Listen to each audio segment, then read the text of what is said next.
Hello, everybody, and welcome back to the Health Wealth Podcast. We've got an amazing episode for you this week. I'm joined by Anthony Ogogo, the British Olympic bronze medalist and professional boxer, now turned professional wrestler. We're going to talk about his amazing story, some of the trials and tribulations he went through in his career, some real low points and hard times, and how he got through them, how he built his mental strength, how he kept going and turned it around for himself. And we're going to learn some great lessons about building our mental health, mental toughness, and touch a little bit on our physical health as well. So it's going to be an absolutely great episode. You do not want to miss this. So let's jump on into the episode right now. So, Anthony, welcome to the show. Can you just start off by giving us a little background on yourself and what it is you do? Of course, mate. Well, thanks for having me. First and foremost, my name's Anthony Ogogo. I'm most well known in the UK for being a boxer. I won a medal at those amazing days during London 2012 at the Olympics. I won a medal there, bronze medal, which was, I mean, that deserves an asterisk by itself because I was going through a very difficult time, which I'm sure we'll talk about today. Mum was in a coma, suffered a brain aneurysm just before the Olympics. That was very difficult for me. But most well known for the Olympics. Then turned pro. My pro career was ravaged by injury, then curtailed by an injury. And that led me to the US, where I am now. I'm in Atlanta, Georgia at the minute. I'm now a professional wrestler for AEW, one of the biggest wrestling companies in the world. I'm the governor. So if you ask any American, they know me as an American hating British bad guy. That's that. Go the governor. Also a podcaster myself, podcast called Getting Back Up. And my latest thing, my latest passion I'm really so unbelievably proud of is my brand new fitness app, Ogogo Fitness. I'm now, on the I guess I'm the CEO of Ogogo Fitness. So that is me in the smallest nutshell I can possibly make. Amazing. So tell us a bit about your app. That's a new thing, is it? Yeah, yes, sir. So the app, do you know, it's a Go Fitness is I've designed this fitness app, and all my years of experience and wealth of knowledge from being a boxer and a wrestler, and I mean I'm a qualified PT in the US and in the UK and nutritionist. So I mean I'm rubbish at a lot of things, but I'm very I know my sport, I know my fitness, I know my health, and I guess we'll talk about it today on your podcast. But a Go Fitness is my brand new fitness app where I've created 60, so 60 7-minute workouts, hit workouts ranging in difficulty. So keeping a boxing a fight. So round one, there's 12 rounds in my fitness program. Round one is essentially level one, very, I shouldn't say very easy, easy for me, but very challenging for some people. And then round 12 is really hard, really explosive, really ballistic.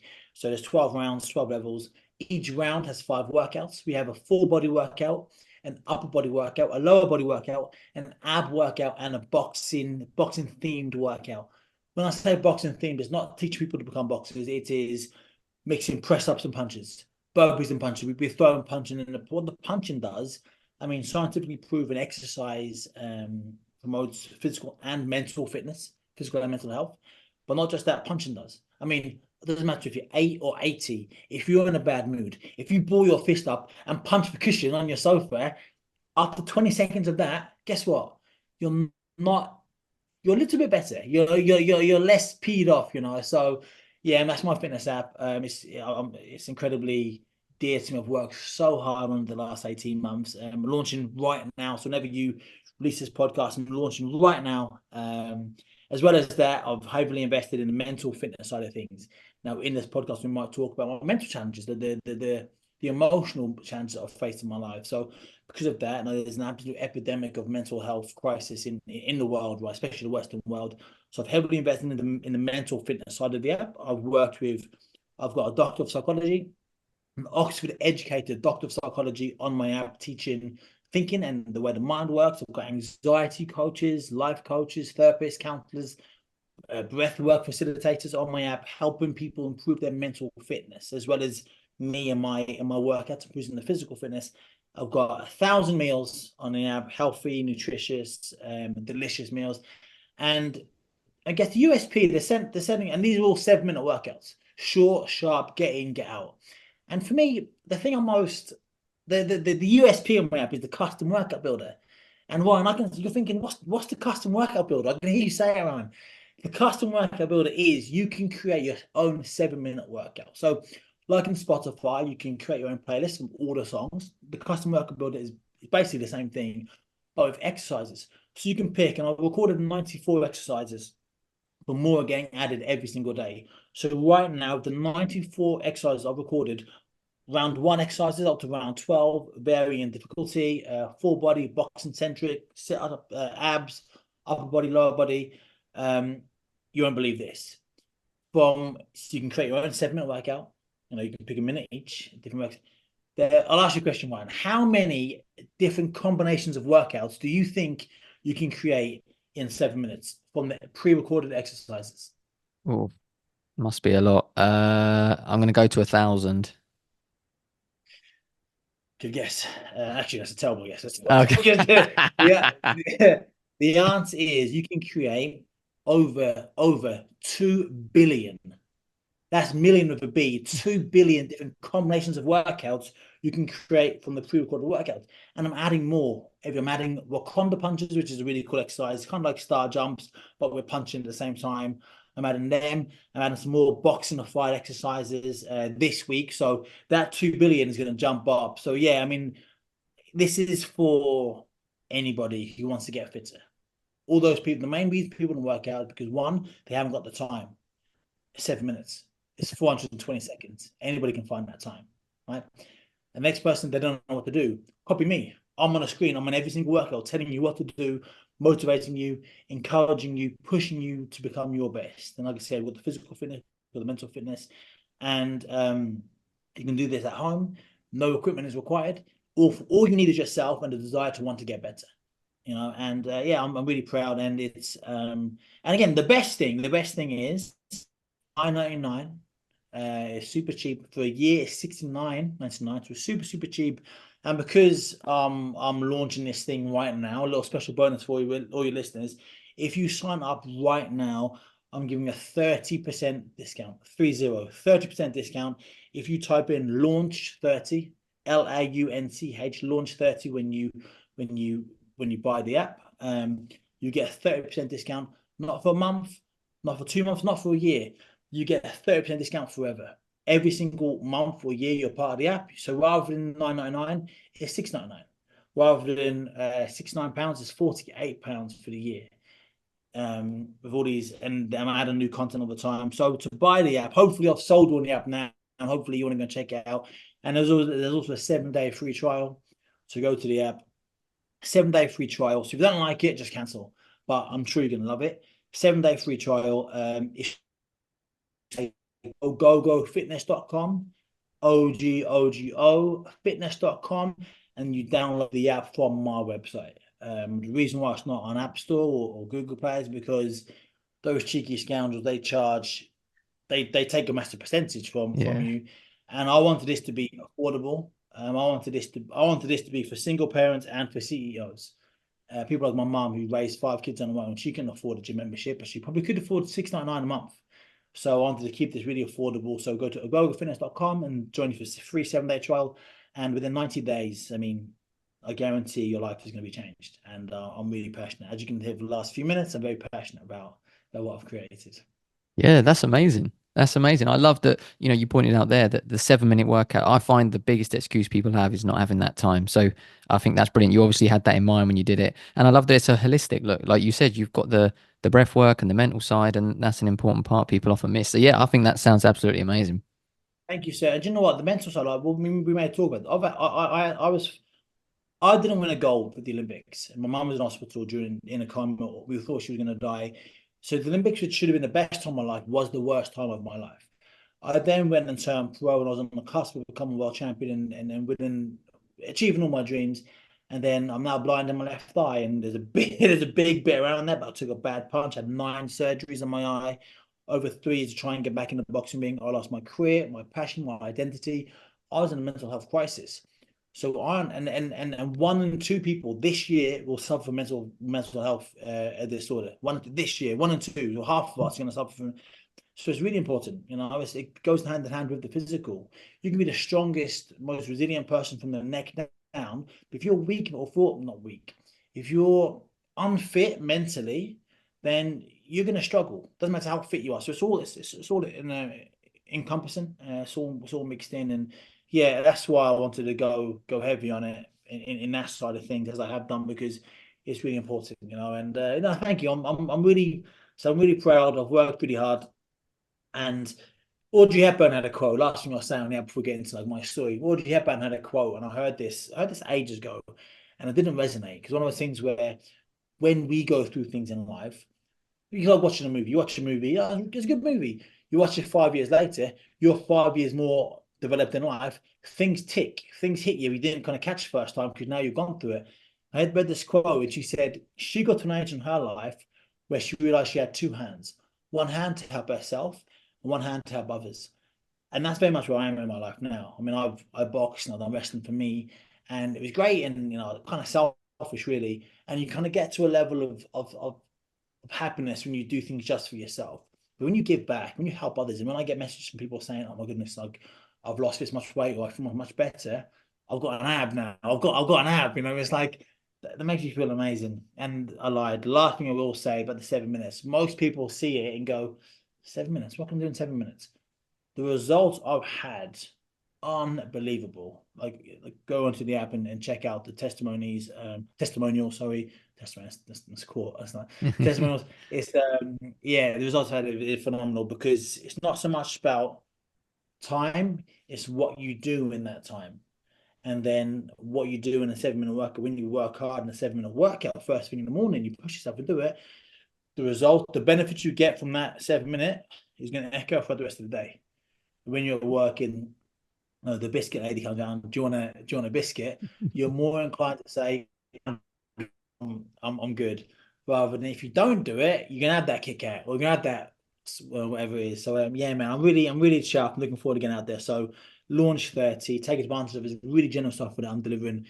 It's not going to be there. And if you listen to this in a year or 2 or 3 years time and you haven't jumped on the launch 30, I mean, 9.99 is really cheap anyway, but try Anthony 20. Anthony 20 will give you a three for those people that listen to this after the initial launch phase. So, right, that's it. I'm in the zone now. I'm in the zone. I'm ready to go.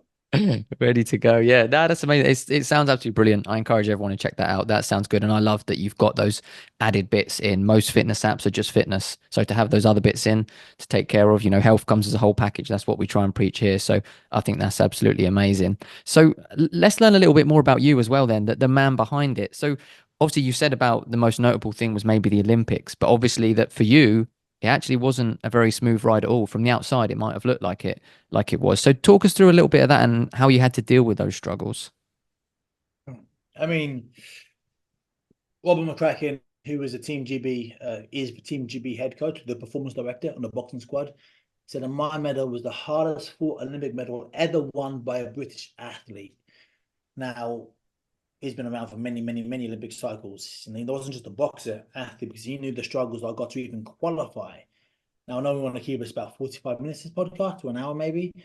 There's not enough time. And there's a fascinating story. And there's one particular fight in Trabzon, my qualifying fight. I did what no boxer had ever done in history to overturn a 6 point deficit going into the last round against a guy that dislocated my shoulder. So my qualification process, I mean, like maybe you'll have me back on another day to talk about the nuances and the difficulties, but the main bit, the Olympics. So I finally qualify after an horrendous qualification process. I finally get there, and then we had a week off from training. Whenever you won a medal on a international tournament, you got a week off. Another time on the GB squad, I was on £1,000 a month.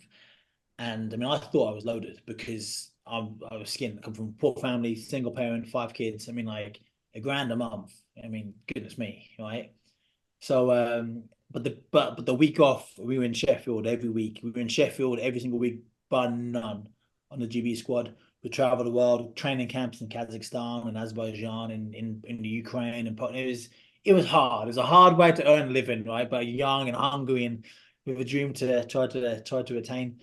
And then we had a week off from training. Then we came back. We had 6 weeks before the Olympics started.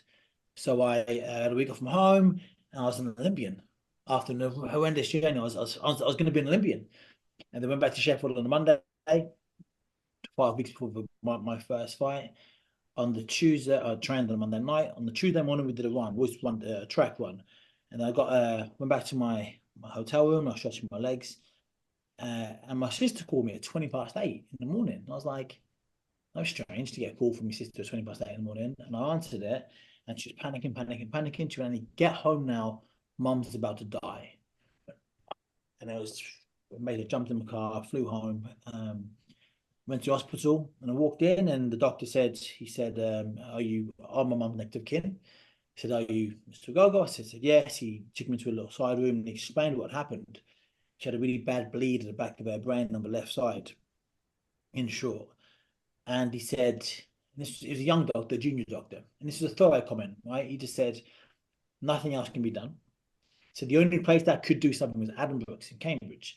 He said, but we spoke to them and there's no beds available anyway. But anyway, even regardless, they do nothing. There's nothing that can be done.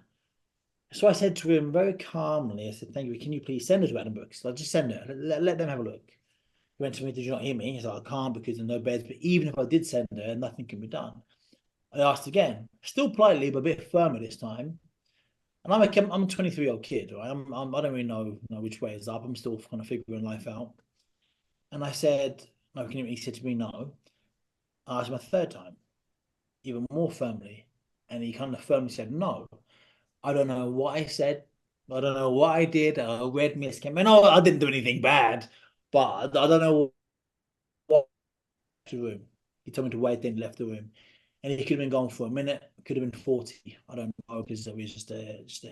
I saw my mum was in the corner of my eye, like in a hospital bed. My mum's a hero, right? She's like strongest person I've ever met. Oxygen mask on, tubes, beeping, keeping her alive. And I just couldn't look at her. And he came and he said to me, he said, "Look," he said, "we've been on the phone to them. A bed has just opened up. So we're going to send her. We're going to blue light her down there.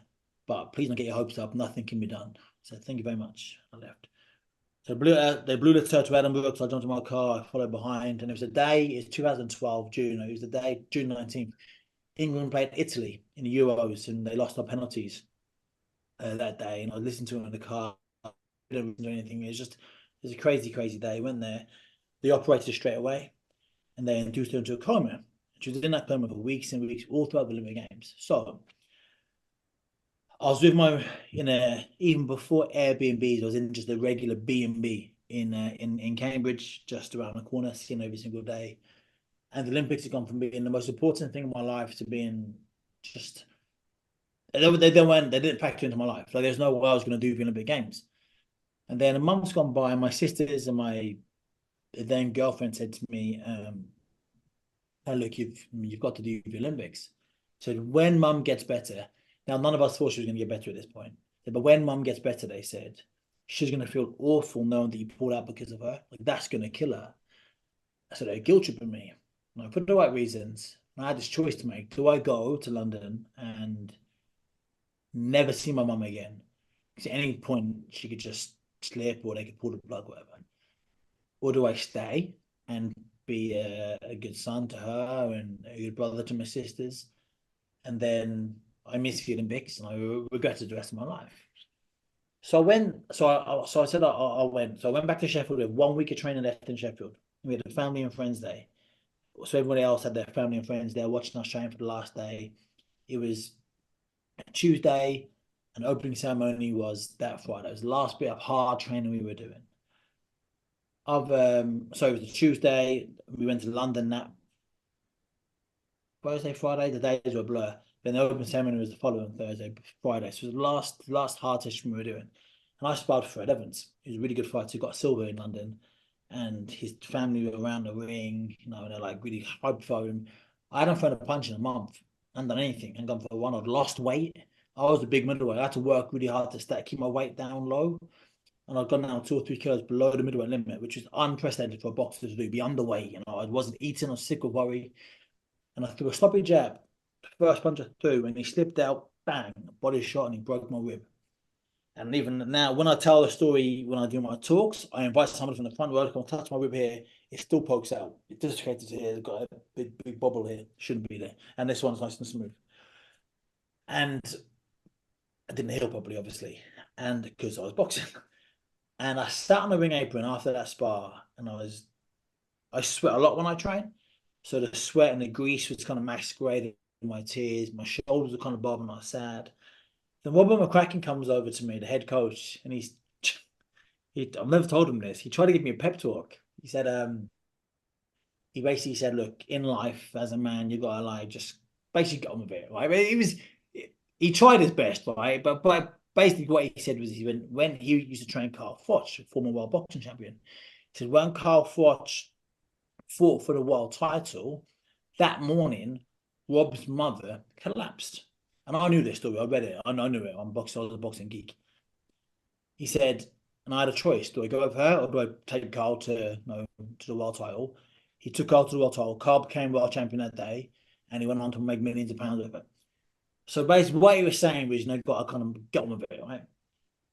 What he didn't know, that I knew, that his mum died that day. His mum died of a brain aneurysm, just like mine. So he tried to give me a pep talk, and all I heard was, "Oh, but your mum died. My mum's going to die. I'm never going to see her again." And it didn't work at all. And I sat down on the ring apron and I was crying. My shoulder was dislocated, which I prefaced earlier. It would come out again in a fight 2 years later when I was a pro. My Achilles were torn, both sides. They'd require 4 surgeries and keep me out of the ring for 2 years when I turned pro. I had a broken rib, which, if you had a broken rib, every time you draw breath, it's like you're getting stabbed in the tummy. Painful. And worst of all, my mum's going to die. I'm never going to see her again. And that's my Olympic. That's my build up. When everyone else was realizing a dream, I was in a nightmare. And then I went to London, um, had a tough draw, like I always got tough draws. And I'm not saying I boxed a Dominican. I was the first British boxer to fight. I didn't go to opening ceremony on a Friday, so I boxed Saturday lunchtime. I beat a Dominican. My next fight, I fought a Ukrainian.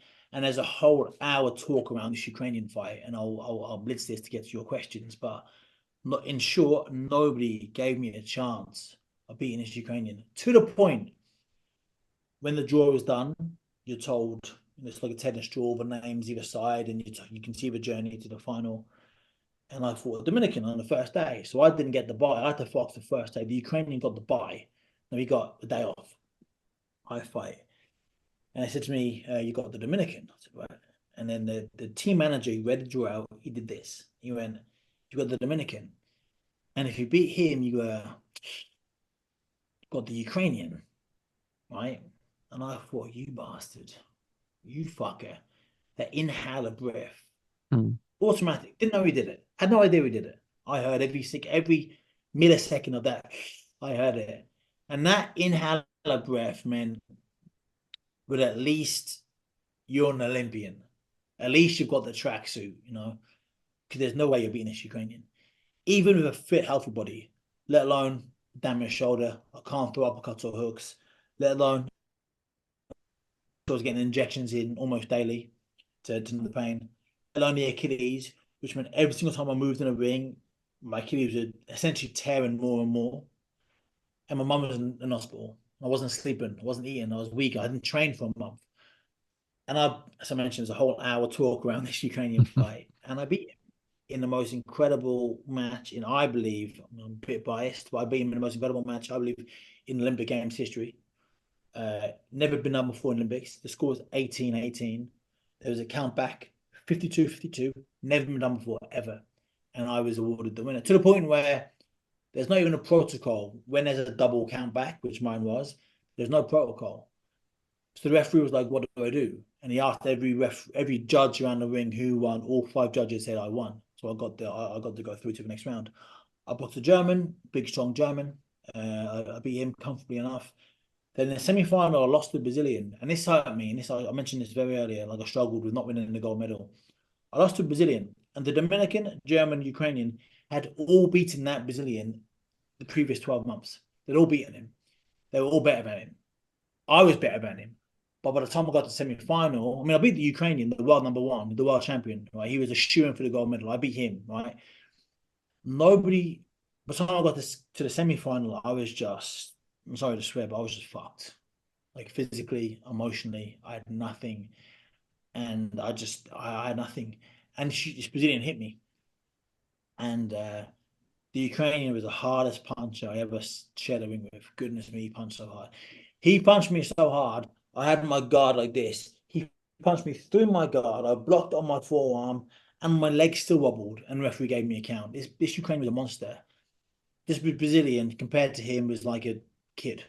Technical, really good, tricky, really awkward, but couldn't punch. He's hit me in round, I don't even know, round one or round two. It's gone straight through my guard, and I'm on my ass, looking up at lights, going, fucking hell. I had nothing left. I was just spent. I was weak as a kitten.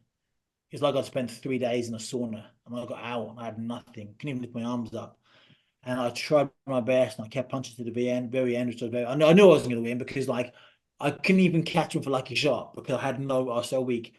But I kept fighting to the very end, which I'm very proud of, and that's my I won a bronze medal. So that was difficult for me, and it took me 8 years. It took me 8 years, honestly. And this is, I don't mean this in a negative way, but I got I was upset when Anthony Joshua won a gold medal, Nicola Adams, Luke Campbell, these three won gold medals, and I was like, I deserved it. And I'm not knocking them; they're three tremendous boxers, so good. But they couldn't have done what I did. I don't believe what I was going through. And I'm not knocking them. They're brilliant. I love them all to death. They're amazing fighters. But it hurt me that I wasn't in that category, when I should have been in that category. The draw that I got, the shit that I went through. And I was really bitter for a long time. It took me 8 years.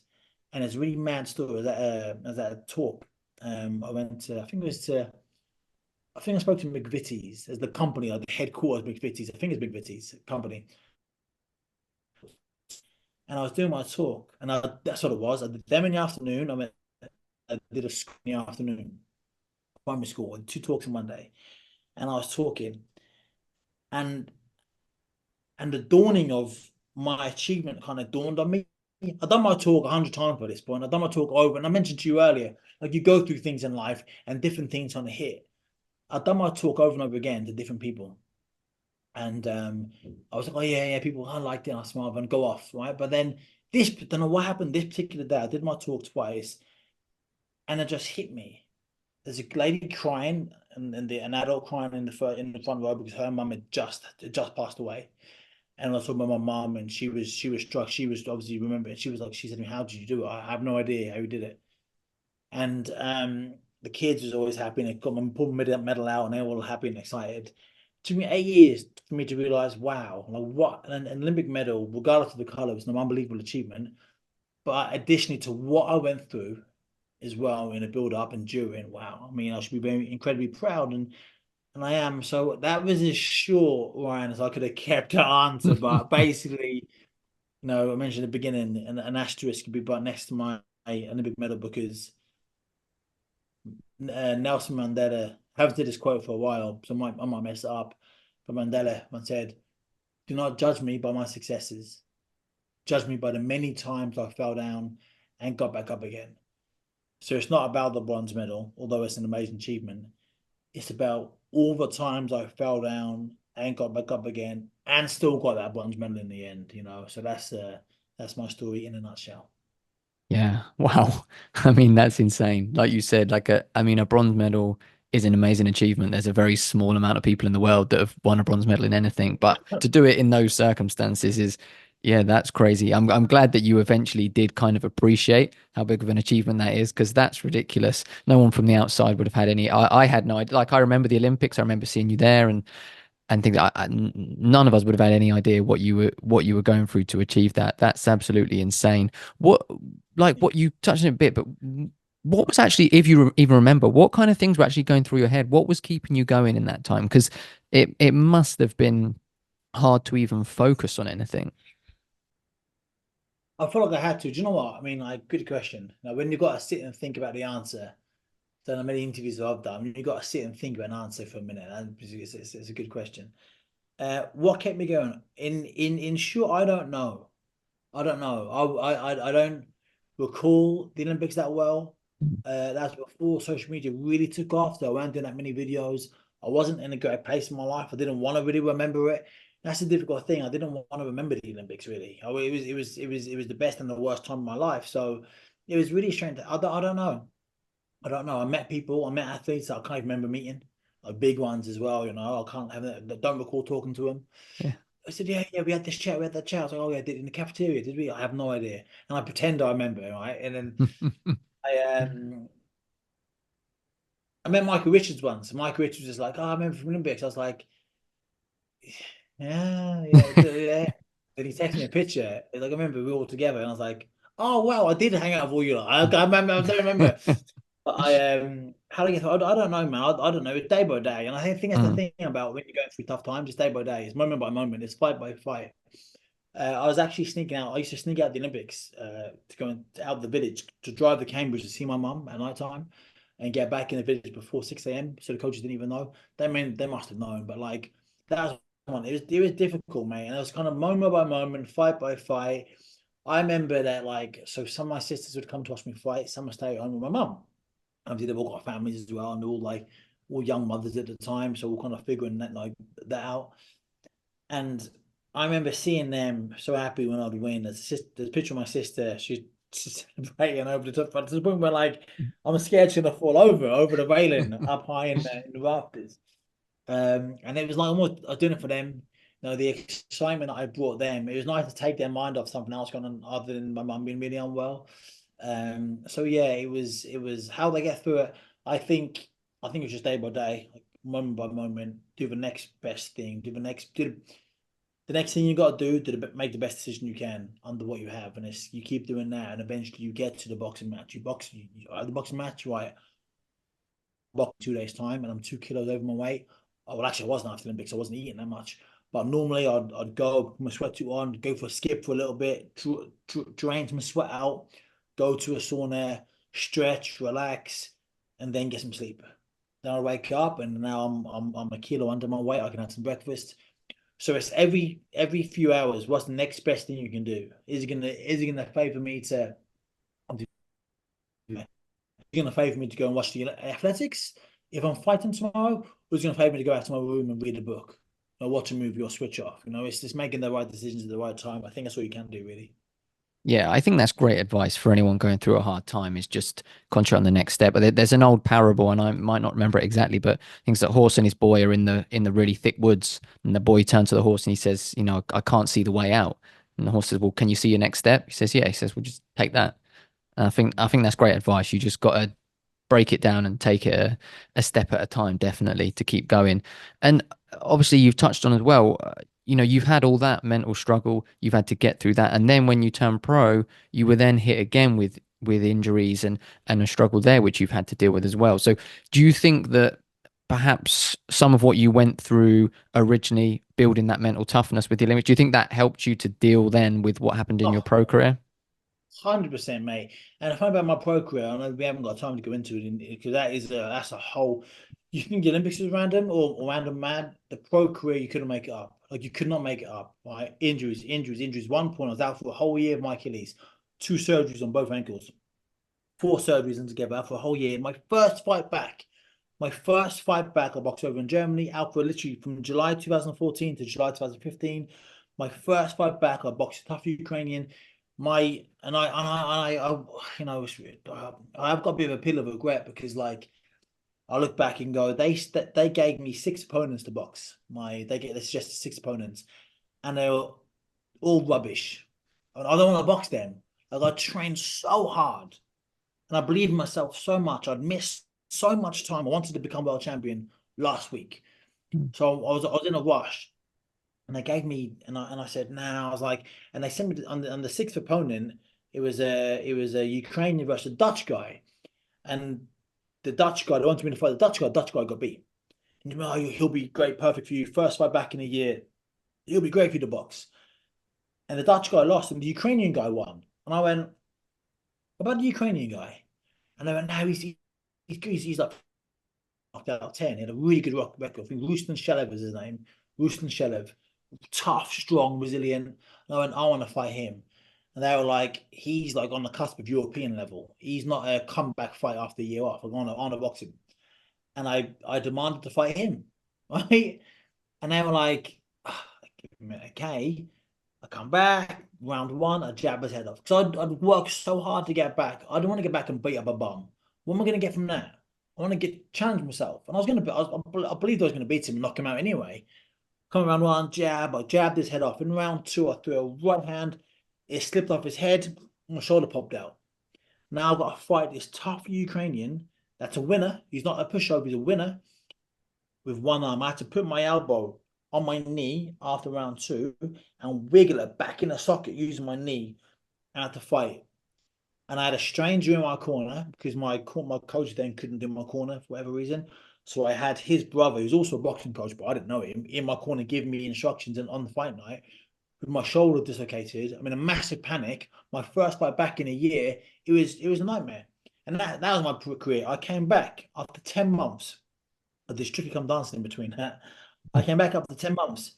I fight three times, knock him out, bang, bang, bang. My fourth fighting for the WBC international belt, which would give me a top 10 ranking, which meant my next fight of a fight after I fought for the world title, world champion, millions of pounds. I realized the dream. In that fight, I fractured my eye socket. I never fight again. And then not just in the way and there was a bad fracture, and it wasn't even just a fracture. It was the diagnosis after and the surgery, which in retrospect was the wrong surgery. And I then had, and it sounds really silly, but I wish on that night in 2016 when my eye went bad, it was already a little bit iffy before. I've learned retrospectively, I've learned since I walked to the ring that night with damage to my eye, which we only learned after we didn't know that at the time. The extent. It'd been easier for me, it'd been better for me. And it sounds really, I don't mean this in an ungrateful way, but it would have been better for me if I walked to the ring that night and my eye just blew up or fell out my eye or fell out the socket. Because reason being that if that happens that night, I have to retire. I can't box with one eye. It's done. The decision's made for me. I've now got no choice but to move on.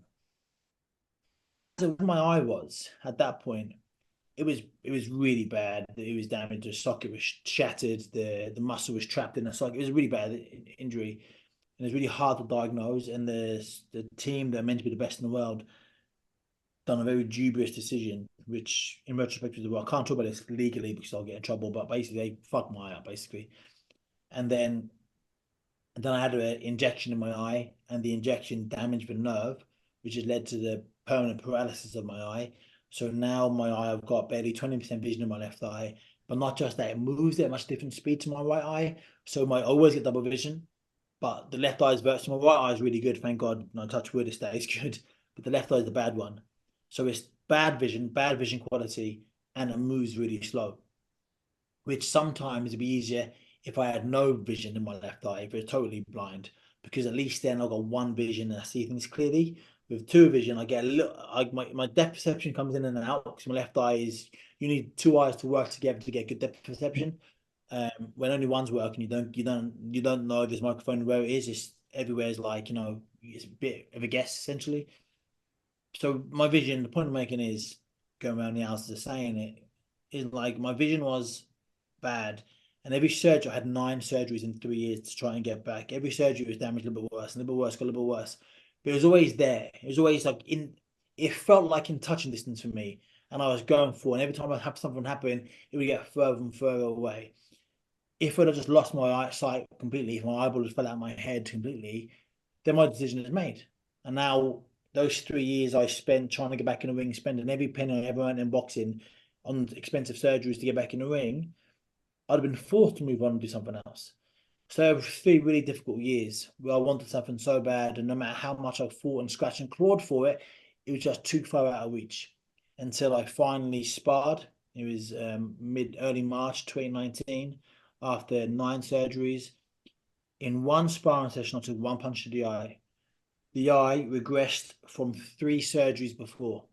So all the money I spent, I had 4 surgeries in America, 5 altogether now, 10 altogether now, but about 10, but like 5 in America. Very expensive.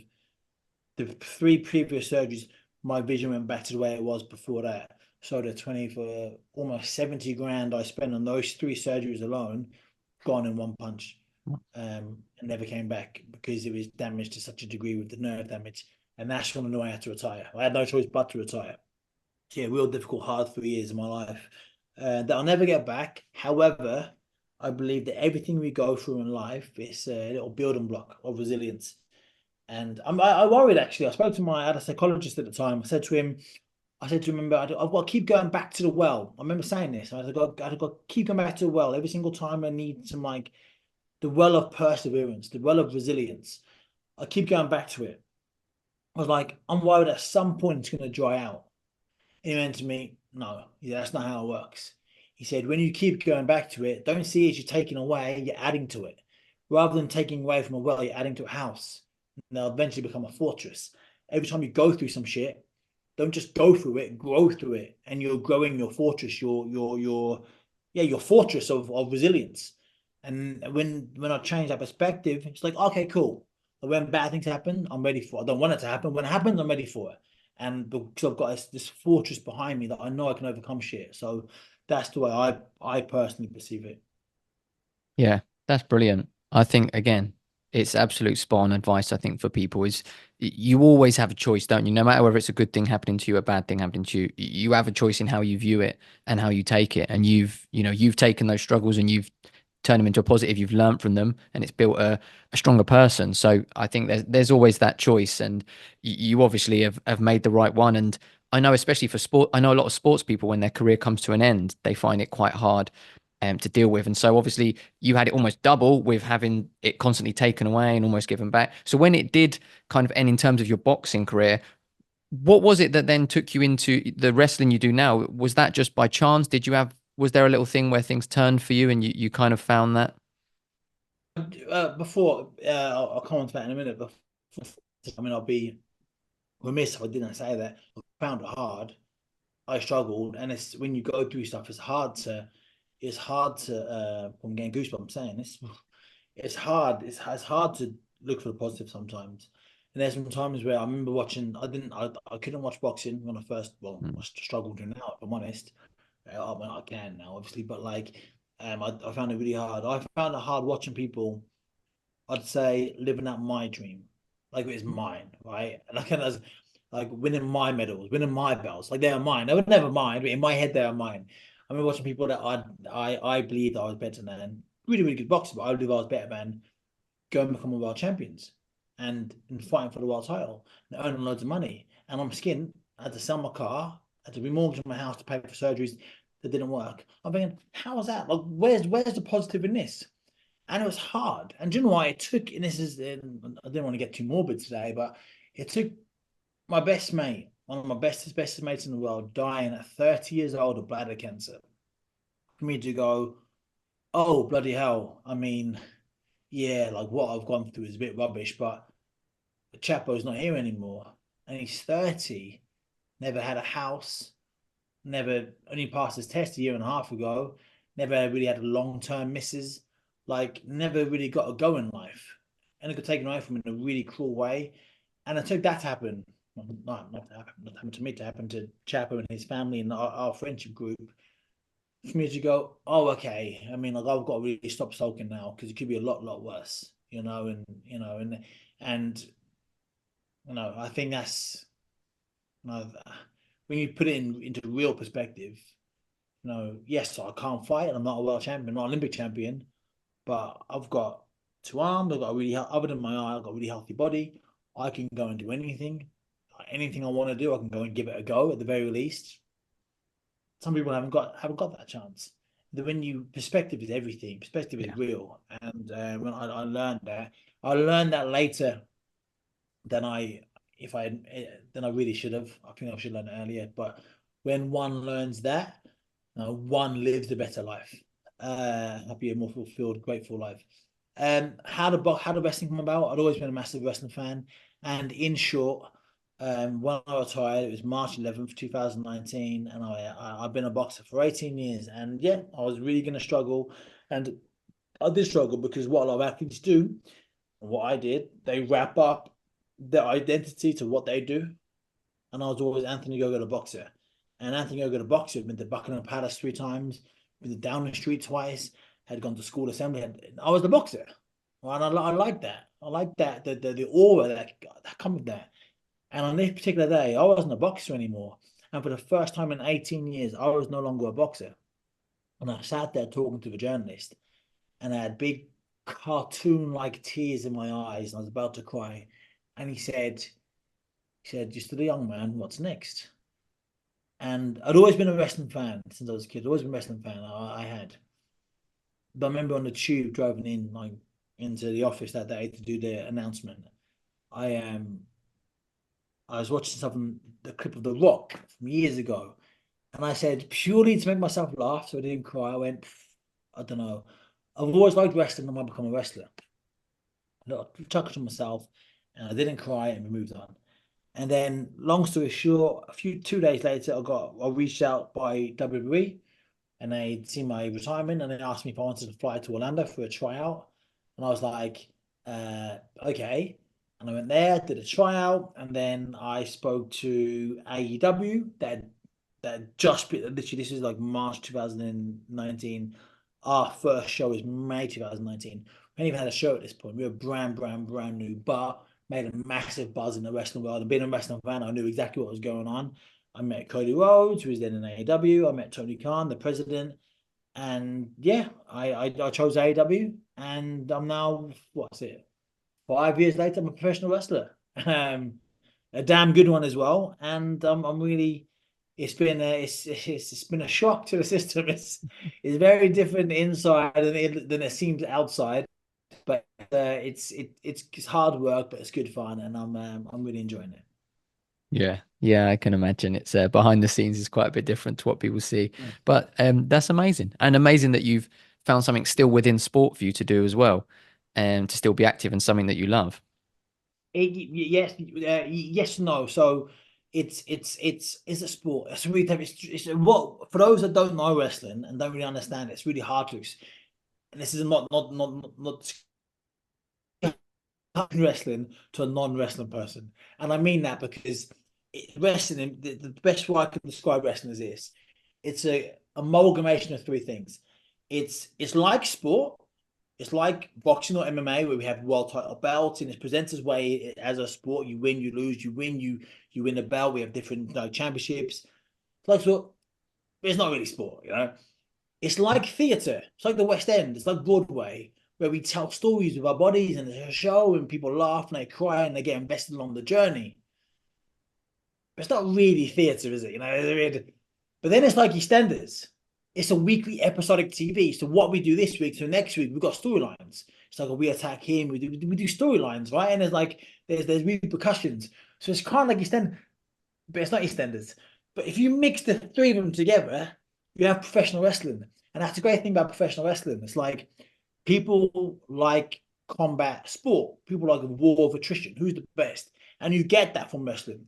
People like the drama, the winning, the losing, the kicking out at 2.9 seconds.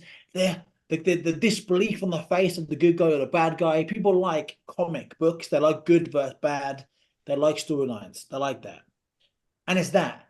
People also like episodic TV. People love EastEnders and Corey and Hollyoaks or whatever. They love it. Oh, what's happening? What's happening? What's happening to Peggy Mitchell this week? Oh, well, she said a long time. Alfie Moon, who's the other guy I was going to go for. Cat Slater, back in my days. People want to know what's going on. And it's the amalgamation of all three. And it's a fantastic art form. It's bloody hard work to do. Like we put our bodies on the line every single night. We wrestle. It's hard. It's physically very demanding. Um, but it's great. I mean, I'm a bad guy, as I mentioned. When I when I make kids scared, it's the best. The best thing in wrestling, the best feel in wrestling is like when I walk down to the ring. So I can be a good guy. When I'm a good guy, I'm a good guy. When I'm a bad guy, I walk out to the ring and I snarl at kids, and kids start booing me, and I get in their face, and kids. I mean, it's easy to scare kids because they're kids. Right? Kids scare kids kind of like that. And the best thing, what I love doing as a bad guy in wrestling, scaring the kids easy because kids are the kids are kids.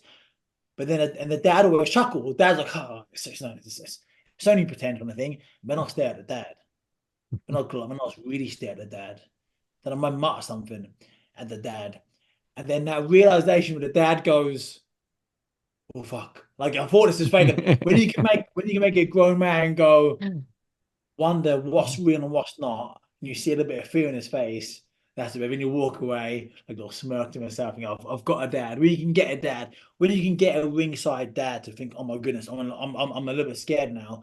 That's when you know you're good at your job, you know. And eventually, all pays off because eventually the good guy always usually wins in the end, right? So my job, make the fans hate me. So if the good guy beats me, the fans are happy, you know. Or if I win, the fans are really peed off because I've just beat their favorite. So that's the emotions that we manipulate.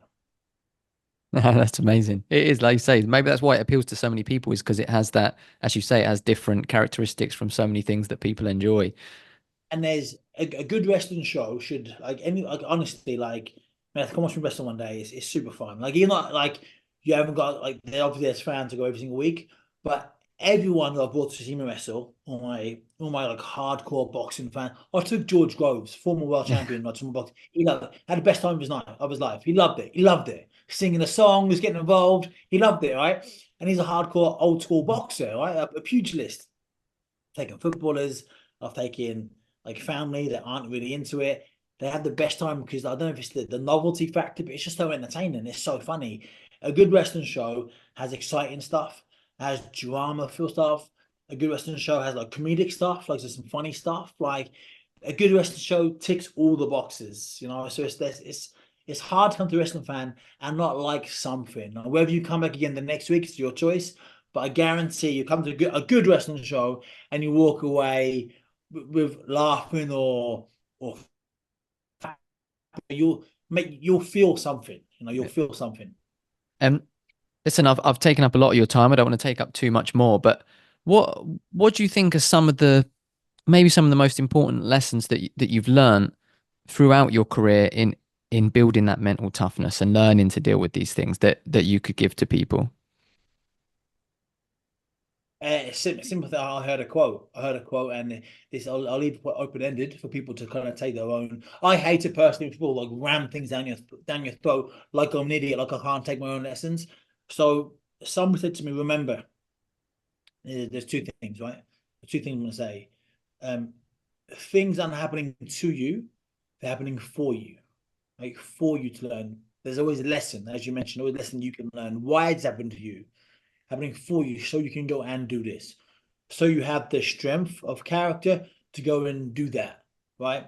And secondly, which kind of leads into that one, don't just go through adversity, grow through adversity. Muhammad Ali said, if a man sees the world at 50, then he did it as he did at 20, then he's wasted 30 years of his life. Like we go through things over time. Therefore, we should grow through things and be better, more humble people because of the things we go through. So I think those ones, and also, I mean, your podcast is great. Like the health and wealth. Like someone said to me a long time ago, I wanted to box, but I was going to risk my vision, um, and my life actually because boxing is a dangerous sport. And if you can't see punches getting hit, that's when you get hurt.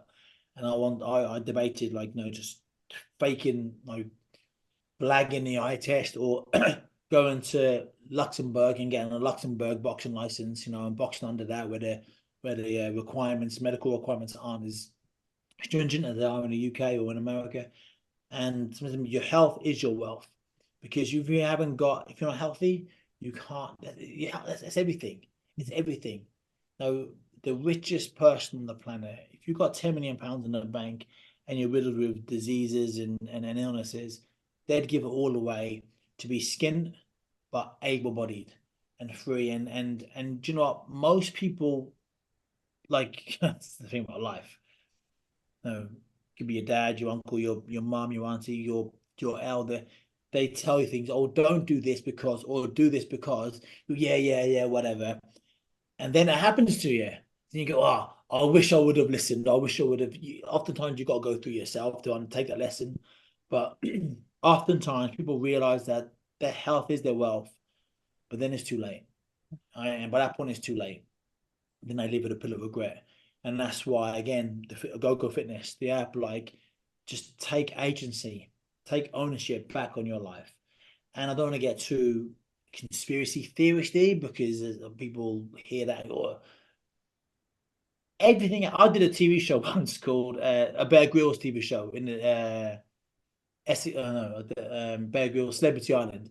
Mm. We're in an island on Panama. We're there for 5 weeks, and I was over there, and everything over there. I remember saying to the camera, everything over there is trying to kill you. Everything. I mean, like weeds trying to trip you up. If you fall and you die, like there's clock, like rocks, like everything trying to kill you. Like it's horrible. It's horrible. Like, everything, bugs trying to bite you and kill you.